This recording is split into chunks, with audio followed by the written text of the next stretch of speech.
ఒక రకంగా ఆయన మాజీ మావోయిస్టు. అప్పుడే ఇలాంటి పరిస్థితులు ఎదురయ్యాయి. ఆ రియలైజేషన్ అయ్యి నేను ఒక 12 పేజీల లేఖ రాసి నేను ఇంకా లెఫ్ట్ పార్టీస్లోకి వచ్చాను. అంటే జనం మధ్య ఉండి పోరాటం చేయాల్సిన పరిస్థితి ఉంది. ఆల్రెడీ ఎన్నికల వ్యవస్థ అన్నీ వచ్చిన తర్వాత ఇది కరెక్ట్ కాదని అప్పుడే రియలైజ్ అయ్యారు. కానీ మావోయిస్టుల్లో కూడా రియలైజేషన్ అప్పుడప్పుడు వచ్చేది, మళ్ళీ వెనక్కి వెళ్ళేది అని రాములు గారు అంటున్నారు.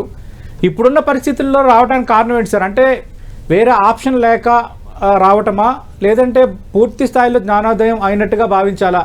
ఇక ప్రజల మధ్య ఉండి ప్రజా సమస్యలకు పోరాడాలి, ఆయుధ పోరాటం అనేది పరిష్కారం కాదన్నది రియలైజేషన్కి వచ్చినట్టేనా? అంటే ఇప్పుడు ఇక్కడ వాళ్ళు రావడానికి చాలా సింపుల్ గా వ్యాఖ్యానం ఏంటంటే ఒక ప్రాణ భయము అనేది, అంటే కొంతమంది వ్యాఖ్యానిస్తుంటారు. కానీ దాదాపుగా అంటే పీపుల్స్ వార్ ఒక దళాలుగా ఉండి యుద్ధం చేయబట్టి 45 సంవత్సరాలు 1980లో దళాలు ఏర్పడి అప్పటి నుంచి అది ప్రారంభమైంది.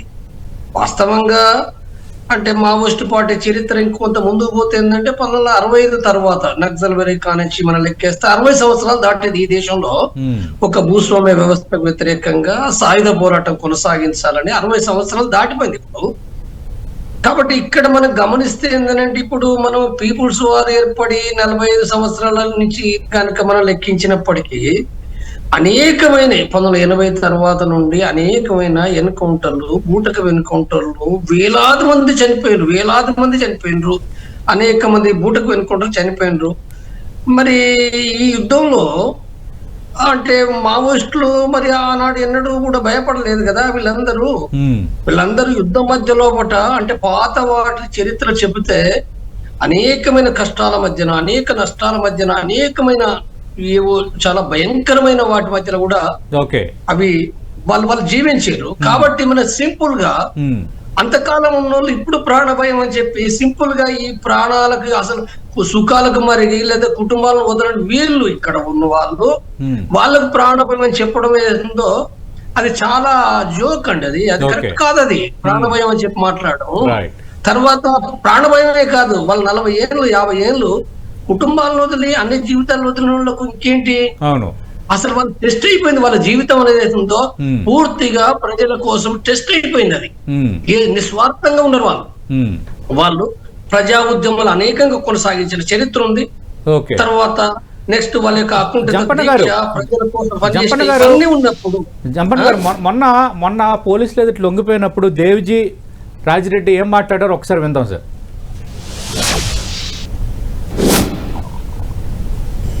ప్రజల సమస్యలపైన చట్టబద్ధ పద్ధతుల్లో అంటే లీగల్ ఫ్రేమ్వర్క్లో పనిచేయాలని నిర్ణయించుకున్నాను నేను. అంటే దాని అర్థం నా రాజకీయ జీవితాన్ని కొనసాగించాలనుకుంటున్నాను. అలాగే దశాబ్దాల తరబడి నేను నమ్మిన సిద్ధాంతం ఏదైతుందో దాన్నే గైడెన్స్గా తీసుకొని పనిచేయాలని కూడా ఈ సందర్భంగా తెలియజేస్తున్నాను. అనారోగ్య కారణాల రీత్యా నేను రహస్య జీవితాన్ని వదిలి బహిరంగ జీవితంలోకి రావాలని నిర్ణయం తీసుకున్నాను. అయితే అది వ్యక్తిగత జీవితాన్ని కొనసాగించడం కోసం మాత్రం కాదు అనేది స్పష్టం చేయాలి. రైట్ జంపన్న గారు, అంటే ప్రజా ఉద్యమాలు చేస్తాము, ప్రజల తరపున పోరాటం కొనసాగుతుంది అని అన్నారు. అలాగే ఇంకా రాజకీయాల్లోకి రావడం పైన కూడా ఒక హింట్ ఇచ్చారు.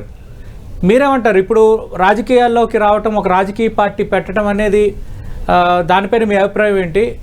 ఒకవేళ వస్తే ప్రత్యేకంగా ఒక పార్టీ పెట్టుకుంటారా, లేదంటే ఆల్రెడీ ఇప్పుడు రాములు గారు లాంటి వాళ్ళు కొంత సిద్ధాంత సామీప్యతలు ఉన్న పార్టీలతో చేరుతారా? ఇప్పుడు వాళ్ళు ఒకటేందంటే దేవ్జీ గాని లేదా మన మల్లరాజరెడ్డి గాని దాంట్లో స్పష్టంగా చెప్పింది ఏంటంటే ప్రజల కోసం చేస్తామని చెప్పిండ్రు. ఒకటి రాజకీయ రంగంలోకి వస్తామన్నారు, వాళ్ళు చట్టబద్ధంగా ఉంటామన్నారు, సాయుధ పోరాటాన్ని వదిలేసినట్టే. ఈ 3 విషయాలు క్లియర్ గా చెప్పేసి అవును వ్యక్తిగత జీవితాలు కావు, వ్యక్తిగత జీవితం కోసం రాలే వాళ్ళు. కాబట్టి వీళ్ళు ఎట్లయితే చెప్పిండ్రో ఇప్పుడు మొదటగా సోను, ఆశన్న, రామ్దేరు అంటే సుమారుగా ఇప్పటికే 700 మంది కూడా ఏంటంటే బయటకు వచ్చారు సాయుధ పోరాటాన్ని వదిలేసి.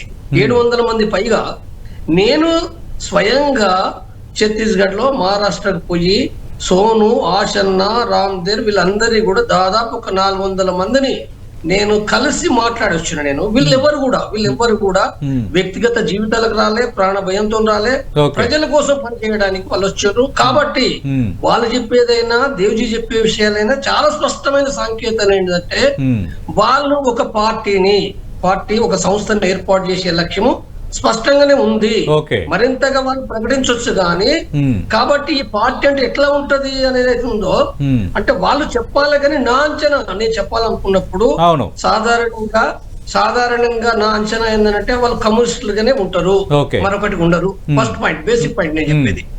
రెండో పాయింట్, నేను అదంటున్నా, కమ్యూనిస్టులుగానే ఉన్నప్పుడు ఆల్రెడీ కమ్యూనిస్ట్ పార్టీలు ఉన్నాయి కదా, అలాగే సిపిఎం, చాలా కమ్యూనిస్ట్ పార్టీలు ఉన్నప్పటికీ సిపిఎం, సిపిఐ లాంటి పార్టీలు కొంత వాటి ఉనికిని ప్రదర్శిస్తూనే ఉన్నాయి రాజకీయంగా. అంటే ఇప్పుడు ముందుగా వాళ్ళు ఒకటి కావాలి. ఇప్పుడు వాళ్ళు 2 చీలికలుగా ఉన్నారు కదా, సాయుధ పోరాట విరమణ సందర్భంగా 2 చీలికలు అయినరు. కాబట్టి ఇప్పుడు ఎంత అసలు సారాంశాలు అంత ఒకటే, అందరూ సాయుధ పోరాటం విరమించారండి, అందరూ ఏమన్నా చెప్పు, అందరూ బయటకు వచ్చేసారు. కాబట్టి ఇప్పుడు వాళ్ళందరూ కూడా ముందు ఫస్ట్ వాళ్ళు ఒకటి కావాలి. ఎవరో ఒక్కరు పోయి ఈ పాటలు ఆ పాటలు జైన్ కావడం కాదు, ముందు వాళ్ళు ఒకటి వాళ్ళు మాట్లాడుకొని. ఇప్పుడు చాలా పార్టీలు ఉన్నాయి, సిపిఐ, సిపిఎం ఉన్నాయి, ఎంఎల్ పార్టీలు ఎన్నో ఉన్నాయి, న్యూ డెమోక్రసీ ఉంది, సోషలిస్ట్ పార్టీ ఉంది, ఎన్నో ఉన్నాయి.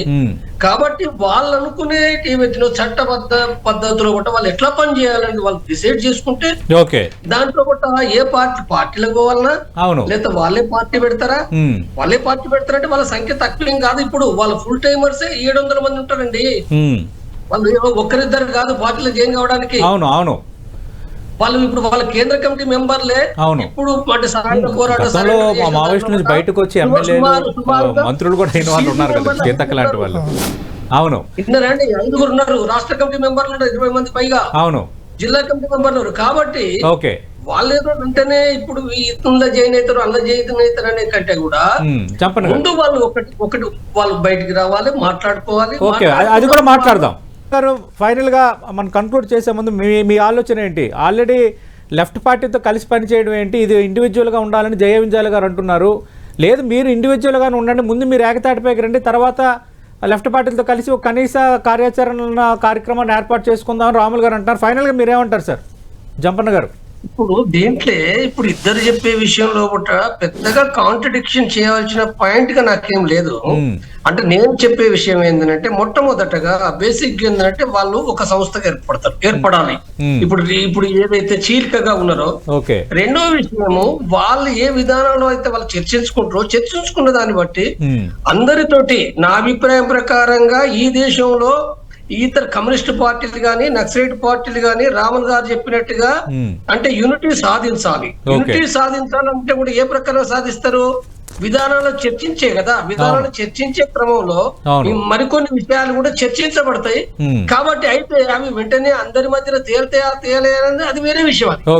కాబట్టి ఇప్పుడు ఏర్పడే సంస్థ ఏదైతుందో వాళ్ళకున్న అంటే ఒక 50 ఏళ్ళు పనిచేసిన ఒక నిబద్ధత కలిగిన పార్టీ కాబట్టి మొదటగా అంటే ఆ పార్టీకి ఉన్న ఇమేజ్ కూడా దేశవ్యాప్తంగా చాలా పెద్దది, నష్టాలు చాలా తగ్గినాయి. జరిగినప్పటికీ కూడా ఆ పార్టీ చాలా మందిని అంటే ఆర్గనైజ్ చేయగలుగుతారు. కాబట్టి అంటే ఎప్పటికల్లా స్పష్టత వచ్చే అవకాశం ఉంది. జంపన్న గారు మీ అంచనా ఏంటి? ఎప్పటికల్లా దీనిపైన స్పష్టత వస్తుంది, అందరూ ఏకతాటిపైకి రావటం, ఒక సంస్థ ఏర్పాటు చేయడం అనేది? వస్తుంది త్వరలోపటి వస్తుంది. అంటే ఇప్పుడు కొన్ని ప్రభుత్వ నిబంధనల ప్రకారంగా వాళ్ళు ఇప్పుడు పోలీస్ కంట్రోల్ బట్టి ఉండాల్సి వస్తుంది, 2 నెలలు 3 నెలలు ఉండాల్సి వస్తుంది. కాబట్టి తప్పనిసరిగా ప్రభుత్వం కూడా ఏంటంటే వాళ్ళని వదిలేస్తుంది, ఎంతకాలం ఉంచుకోదు కదా.